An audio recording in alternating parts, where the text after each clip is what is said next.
Pour Alain, chaque sortie dans Paris est un parcours du combattant. Victime d'une malformation à la moelle épinière, il doit se déplacer en permanence en fauteuil roulant. Première difficulté, les transports, les plateformes d'accès des bus étant souvent en panne. Quand j'ai des rendez-vous, je me déplace une heure et demie avant le rendez-vous parce que je suis certain que je suis obligé d'attendre les bus. Un peu plus loin, autre difficulté, l'accès aux guichets automatiques des banques. Une marche de 25 cm lui bloque le passage.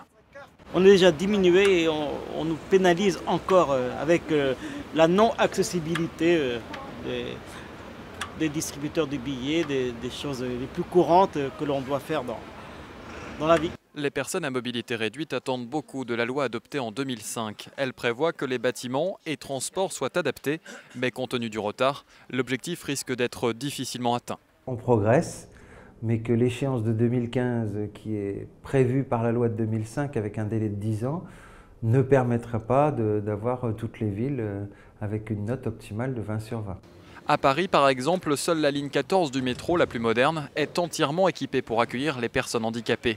Mais si certaines villes sont à la traîne, d'autres en revanche sont citées en exemple. C'est le cas de Grenoble, qui a fait de gros efforts dans le domaine.